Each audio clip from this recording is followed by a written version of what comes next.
Chiefs Kingdom. On today's episode of the Chiefs Report by Chat Sports, we're going to be breaking down the impact of the Chiefs' Week 14 loss to the Texans 20-10 on Sunday Night Football. But we've also got some enormous breaking news to discuss. I actually just filmed this entire video, and then 5 minutes after I finish, we get this update from Adam Schefter on Wanya Morris. He is officially out for the remainder of the season with the knee injury that he suffered.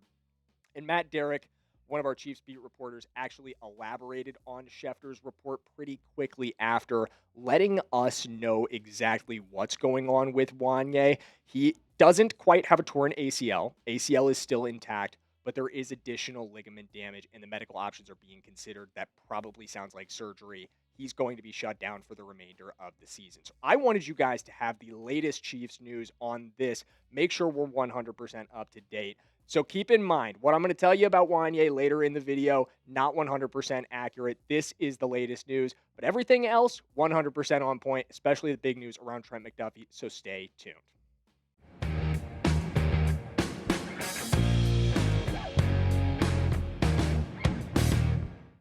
All right, Chiefs Kingdom, like I said off the top, we are going to be reacting to the Week 14 loss, its effect on the playoff picture at the end of today's show. But before we get into that, we're going to talk about some injury news. Andy Reid had some stuff to say about the injuries to Trent McDuffie and to Wanya Morris. And we're going to check in on the AFC playoff picture as it stands after Week 14. But before we get into all that, I want to hear from you guys. This is your opportunity to vent a little bit. Before we get into today's show, who do you blame most for the Chiefs being 6-7? It can be absolutely anybody. It could be Andy Reid. It could be Matt Nagy. It could be Patrick Mahomes for whatever reason. It could be the offensive line. It could be the defense. It could be Travis Kelce, Rashee Rice. Whoever you want to pick, whoever you want to go with, let me know in the comments and let me know why. Trent McDuffie, hyperextended left knee. This one we do have details on, both knee injuries for these guys. Hyperextended left knee for Trent McDuffie. That's honestly, obviously, you never want to have injury situations. Kind of making out okay with the way it initially looked. As soon as he hit the deck, if you missed this play, this was in the first quarter as well. Both of these guys left in the first quarter and did not return. He was trying to cover Nico Collins on this seam ball. And unrelated side point here, when are we going to realize that Trent McDuffie just does not match up well with bigger receivers like Nico Collins? I don't know. I digress. But he's trying to cover Nico Collins on a deep seam. Doesn't go so well for him, and he ends up rolling up on his knee. Kind of crushes it with his own hip and the rest of his leg. He exited the game and did not return. But what I think was positive about that was the way he was moving on the sideline. If you didn't see it, and I was trying to find a photo of it so I could show you guys exactly what it looked like, but I just could not find one. He was running up and down the sideline and running pretty hard. It looked like he could use that knee to its full range of motion, but there was some concern from the training staff that ultimately did not lead to him going back out there, and we do not yet have a timeline for exactly what that hyperextended knee is going to look like. But if I was to speculate on it, and again, this is pure speculation, I think this is going to be a week-to-week situation. I'm not really worried about this one being a long-term injury. So that's basically all we have on injuries. Let's talk AFC playoff picture. Here's how it stands, guys. Not good. Not good at all. I'm going to be 100% honest. Broncos have jumped to 11-2, and we're going to talk more about them in a second. 11-2 for the Patriots as well. Those teams right there neck and neck for the AFC, but the Broncos do have the tiebreaker edge. The Jags coming in at 9-4. They've taken the lead in the AFC South with a big win this week, and that's important for us. Although our playoff odds are extremely slim, it does help us that the Colts are not going to be the AFC South winners or are no longer set up to be the AFC South winners. If we were competing with them for a wild card spot, we've got an advantage that we don't have against Jacksonville. You've got the Steelers at 7-6 at the head of the AFC North table, and then you've got the Bills and you've got the Chargers and the Texans all in the wild card spots. And note, the Chargers have not played. They will play tonight. We are filming this on Monday afternoon. And then all the way down, 5 games back from number 1, 3 games back on all of the wild card teams at the very least is us, the Kansas City Chiefs. And I say 3 games because, again, remember, head-to-head losses to the Chargers, to the Bills, and now to the Texans. It's dicey, gang. It is dicey. And it actually got worse in the AFC as well. We were officially eliminated with our loss last night from AFC West contention. First time since Obama was sitting in the Oval Office that the Kansas City Chiefs will not win the AFC West. Brief moment of silence for that. All right, thank you for your participation in our moment of silence. Denver clinched the division yesterday. They now have a 5-game advantage on us the rest of the way. Obviously, there's only 4 games left in the season, and it's going to be tough with LA to even leapfrog them. The only way you can really make that happen is by winning out the rest of your games, and that is the only path into the playoffs, is leapfrogging either Indianapolis or LA for the wildcard spot. So grim. Absolutely grim. And that kind of leads us into our overreactions, guys. First overreaction, or just reactions. We're gonna rate the reactions. The Chiefs will miss the playoffs. And this is, if you couldn't already tell from the way I've been talking, from the videos that I've made over the last couple weeks, where I said this was a must-win game, I don't think this is an overreaction, guys. I think, while yes, there is a playoff path for Kansas City, it is time for us to be honest about this team and about where we're at going forward. The Chiefs' odds sit at just 14% to make the playoffs in 2025. You lose to anybody other than the Tennessee Titans, you are out. That's it. That is the end of the story. It's brutal. It's grim. It requires some extremely tough decisions. And when I think about tough decisions, I think about Prize Picks, guys. This episode is brought to you by Prize Picks because it is the holiday season, the best time of year for sports, bowl games, basketball matchups, and playoff pushes. It is all happening at once. And while you and I are out here making decisions every day, what gifts to buy, what to eat, which game to watch, what the Chiefs should do to try to get back in the playoff hunt, there is one place where it feels good to be right, and that is Prize Picks. Mahomes could have made you some dough on Prize Picks last night. He hit a couple deep shots, even though it all didn't go too well. And if you had placed some bets on him, you might have been able to hit on the overs on yards or something. New feature alert. Prize Picks also has early payouts. If your lineup gets off to a hot start, you may now have the option to cash out those winnings before the game even finishes. And I've got my Monday Night Football lineup built for you guys as well. We are taking the more on A.J. Brown's yards. We're taking the more on Kamani Vidal's yards as well. Life is too short to ever take the less. You guys know what I always say. And I love how straightforward Prize Picks is. When I was putting this lineup together, I didn't have to spend any time calculating my payouts. Prize Picks makes it very easy with their payout multipliers. Whether it's just a simple 3x or a big 2000x, Prize Picks makes it very easy to understand how much I can win. Download the Prize Picks app today and use code CLNS to get $50 in lineups after you play your first $5 lineup. That's code CLNS to get $50 in lineups after you play your first $5 lineup. Prize Picks, where it's good to be right. Let's get back into why I don't think the Chiefs will make the playoffs, or why at least I don't think it's an overreaction if you're saying we're out of this thing, and it's kind of what I'm saying as well. Let's look at the last 4 games. We got the Chargers, we got the Titans, we got the Broncos, and we got the Raiders. Do you see us going 4-0 over this stretch? Because if I'm going to be honest with you guys, I just don't. It's hard to see us winning both the Chargers and the Broncos games. The biggest thing about those is that we get them at home. But you're not going to beat either of those teams executing the way you did on offense yesterday or the way you have over the last 5 games of the season, in which you have lost 4. And I think the attitude of this Kansas City Chiefs team at this point is important as well.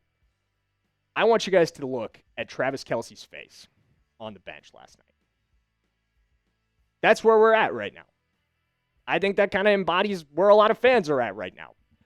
But is this the face of a team that's ready to go on a 4-game run, that's ready to rip through the rest of their schedule and run right into the postseason? Because as much as I want it to be, as much as I want to see that happen, I question whether or not this team has that fire in them. And I hope that this ages like milk. I hope that this clip is on freezing cold takes after the Chiefs reel off 4 straight wins and end up making the playoffs. But I worry that it has no chance of being at the end of the day, because this team is not the same team from last year. And this team does need serious corrections. And a lot of people think that that correction is firing Andy Reid. And that brings us into point number 2. It's time to fire Andy Reid. This is something I have seen on Twitter all day. And I want to know, what do you guys think? Are you on team Andy Reid? Are you on team keep him? Team fire him? Where do you stand? Where is my audience sitting at on this one? Where are the Chiefs Report viewers feeling? Because I know how I feel. I'm going to tell you guys in just 1 second, but I want to know. Get down in those comments. Let me know. Are you firing him? Are you keeping him? Your Brett Veach for the day. But if I had to make this call, if I had to do this one, I think it is absolutely, absolutely ridiculous to even think about firing Andy Reid. To even consider firing Andy Reid would just be absolutely, absolutely ridiculous. And if you're on the fire Andy Reid train, I need you to hit that subscribe button. I really need you to, because you're not clearly, and don't take this the wrong way, but you need a little bit more Chiefs intelligence in your life. You need a little bit more Chiefs news. You need to hear from the right people, and you're listening to the wrong ones right now, because we're going to get you back on track. Because this is a massive overreaction, guys. It is.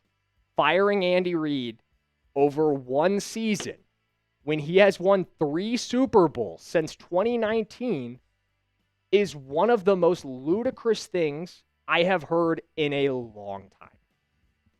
And look, I am not saying that Andy Reid is perfect. I am not saying that Andy Reid's decision-making last night was excellent. It wasn't. If you guys watch my instant reaction, I blamed play calling as one of the biggest 3 reasons why we didn't come away with a win. But if you genuinely think that you're going to fire Andy Reid and you're going to go out in the open market and come away with somebody better, you've got another thing coming. Andy Reid has brought 3 titles to this city. He has earned the right to try to fix this problem. I think Jeff Schwartz said it better than anybody when he tweeted, "The dumbest thing ever is Chiefs fans wanting Andy Reid to retire/fired. Y'all are crazy. He has earned the opportunity to fix the offense this offseason. If he doesn't, then he won't be the coach in 2027. But dismissing him after one weird season where nothing went right is silly." And bang. There's nothing left for me to add. That's really all there is to it. It is said as well as it can be said.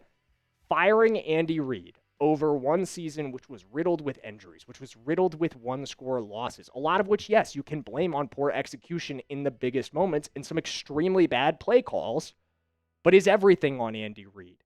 Are you going to get anything better if you go out there and just stab in the dark? Because I think that's really what it comes down to, right? We hear this same sentiment from Steelers fans about Mike Tomlin all the time. Let's fire Mike Tomlin. Let's get rid of him. Who's replacing him?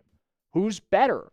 Who's coming in? Does it get worse? Because I think there's always the assumption that you fire your head coach and immediately get an improvement. A lot of times it doesn't go that way. Absolutely, absolutely does not. So if you're on fire Andy Reid train, I can't be on it with you. But this train, I have some interest in.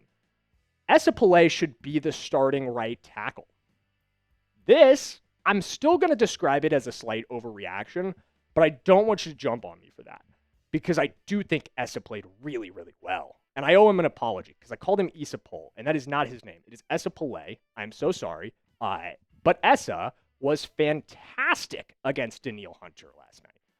1 pressure allowed on 21 matchups with one of the better edge rushers in the entire game. I was sitting down talking with some of the guys here at the office, and we kind of generally concluded Danielle Hunter's a top 15 edge rusher in this game by almost unanimously. And Esa comes in off the practice squad. He's a fourth-string tackle. Absolutely 0 sense that he would be in this game coming into it. He knew it might happen if there was an injury, but probably wasn't anticipating it. Very first play, you got to go. And, man, he stepped up. Man, he balled out against a really, really tough matchup in his first ever NFL action. Dude had never played in the NFL before, and he came in and played really, really well. But I do wonder, right, at the end of the day, as well as he played, as well as I think an offensive line with him shifted over to right tackle in place of Jalen Moore, and with Josh Simmons back at left tackle in 2026, could work really, really well. The investment that we made in our current right tackle, in the guy that's sitting out there right now, and I'm talking about Jawan Taylor. Jawan Taylor's gone in the offseason. We'll talk about that more pretty soon here. We're going to cut him for salary cap purposes. But when you think about Jalen Moore, the guy who's currently playing at right tackle, big investment in him this offseason in free agency. I think you have to give Jalen a chance against Esa. But I want to see Esa get more opportunities because Esa literally was getting no practice reps. No practice reps, no game experience. Comes in against a Pro Bowler in Danielle Hunter, a top 15 edge rusher in our game, and he holds his own. And more than holds his own. He plays very, very well.